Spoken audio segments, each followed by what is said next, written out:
नमस्कार। आयुक्त कोष एवं लेखा कार्यालय द्वारा आयोजित IFMIS के इस प्रशिक्षण सत्र में आप सभी का स्वागत है।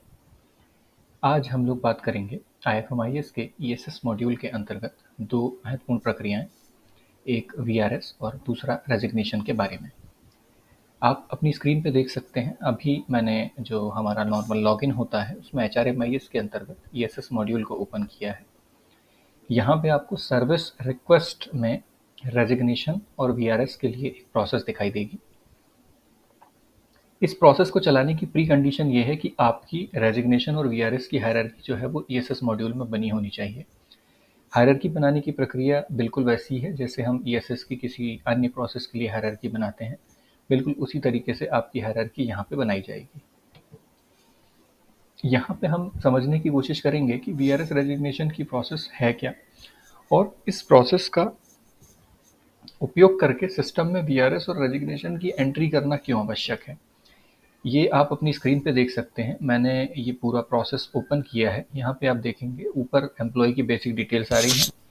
इसके बाद में यहाँ आपको रेजिग्नेशन /VRS रिक्वेस्ट में रिक्वेस्ट टाइप पूछ रहा है सिस्टम, तो यहाँ से आप रिक्वेस्ट का टाइप सेलेक्ट करते हैं।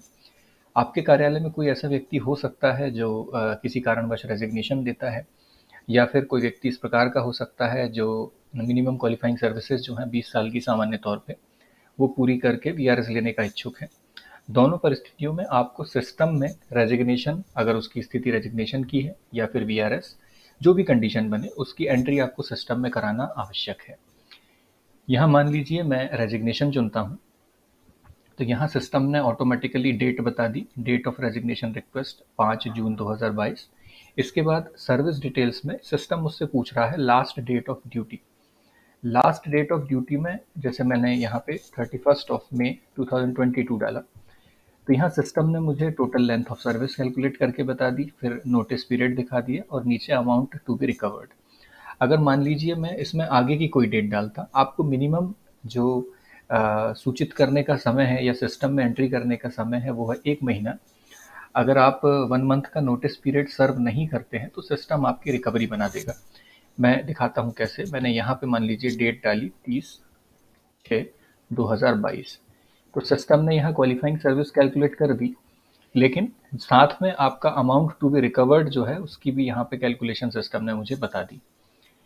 तो इस तरीके से मैं 31/5/2022 डाल के इनका जो VRS है इसमें आप रेजिग्नेशन रिक्वेस्ट है इसमें आप देख सकते हैं, और यहाँ मैं रीज़न में जो भी रेजिग्नेशन का रीज़न है वो डाल के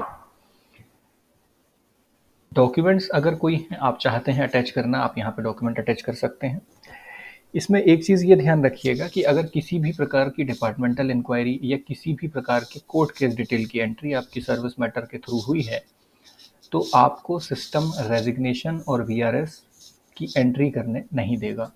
वहाँ पे ये मैसेज आएगा आपको कि DE पेंडिंग है या फिर कोर्ट केस पेंडिंग है, पहले आप उसको डिस्पोज करिए, जो कि हमारे सर्विस मैटर मॉड्यूल की 2 प्रोसेसेस हैं।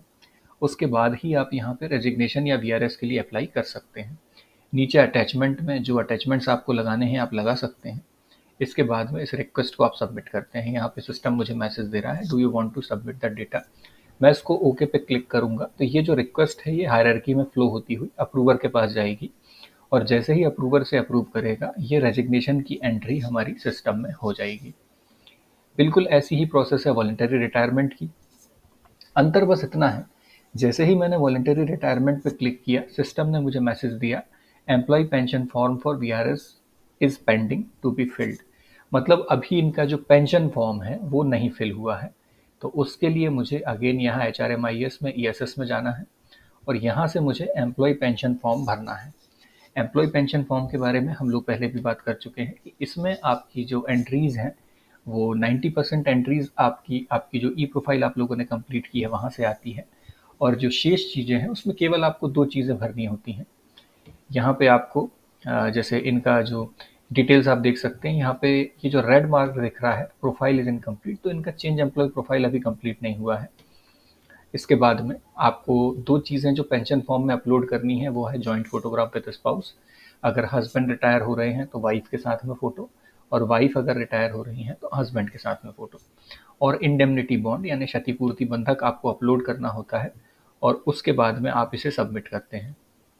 अब हम हमारी वीआरएस की रिक्वेस्ट पे वापस आते हैं। जैसे ही मैं अपना पेंशन फॉर्म सबमिट करके अप्रूव करवा लूँगा, तो सिस्टम मुझे यहाँ पे वीआरएस की एंट्री करने के लिए देगा। इसे मैं ओके करता हूँ। लास्ट डे ऑफ ड्यूटी मान लीजिए मैंने 31/5/2022 डाला। रिमार्क्स मैंने डाल दिए, reason for VRS, personal health, कोई भी आप जो भी ग्राउंड हो उनका आप ले सकते हैं। इसके बाद मैंने यहाँ डॉक्यूमेंट अपलोड किए और यहाँ सबमिट पे क्लिक किया। जैसे ही मैं सबमिट पे क्लिक करूँगा, सिस्टम ने अगेन मुझे मैसेज दिया, employ pension form for VRS is pending. इसका मतलब ये हुआ कि मुझे पहले कंपल्सरीली जो एम्प्लॉय पेंशन फॉर्म है उसे पूरा भर के अप्रूव करवाना है, उसके बाद ही मैं इस वीआरएस की प्रोसेस को चला पाऊंगा। तो आप लोगों ने देखा प्रोसेस बहुत सिंपल सी है।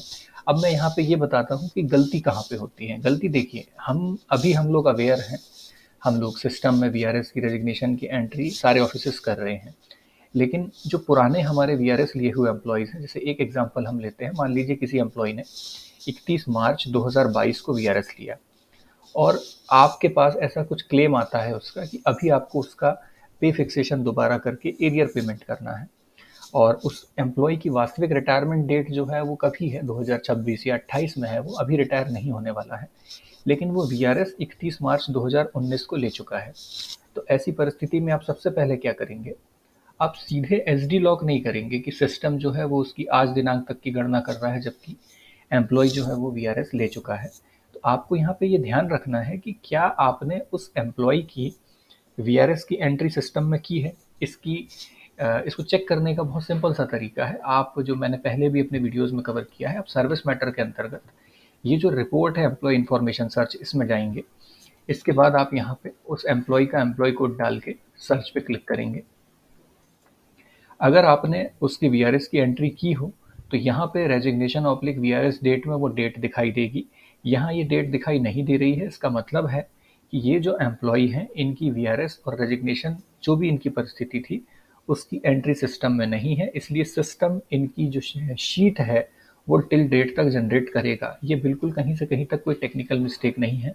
आपको इस केस में क्या करना है कि सिंपली यहाँ से उनकी वीआरएस की एंट्री कर देनी है सिस्टम में। यहाँ मैंने वॉलंटरी रिटायरमेंट सेलेक्ट किया और जैसा मैं आपको बता रहा हूँ 21/3/2019 मैंने उनकी डेट डाल दी। आप इसमें बैकडेटेड एंट्रीज बिल्कुल कर सकते हैं। इसके बाद यहाँ रिमार्क्स में रीजंस में ओके पे क्लिक करके इस रिक्वेस्ट को जब आप सबमिट करके अप्रूव कराएंगे तो आपका जो पे फिक्सेशन का शीट है वो 31 मार्च 2019 तक ही जनरेट होगा। आपके जो भी एरियर्स हैं वो भी इसी डेट तक जनरेट होगी। तो इस तरीके से जो आपको एरियर शीट और फिक्सेशन शीट में गलतियाँ मिलती हैं वो गलतियाँ आपको प्रदर्शित नहीं होंगी। तो ये आपको जो वीआरएस और रेजिग्नेशन की जो स्क्रीन है उसका उपयोग इस प्रकार से आपको करना है। वीआरएस में चूँकि पेंशन की पात्रता होती है तो आप पहले पेंशन फॉर्म भरेंगे, उसके बाद ही वीआरएस की एंट्री करेंगे। तो ये आज हमने वीआरएस रेजिग्नेशन जो प्रोसेस है इसके बारे में आज हमने समझा, और हमारे जो नेक्स्ट वीडियोस होंगे उनमें मैं आपको ईएसएस की दूसरी प्रोसेसेस के बारे में भी बताऊंगा।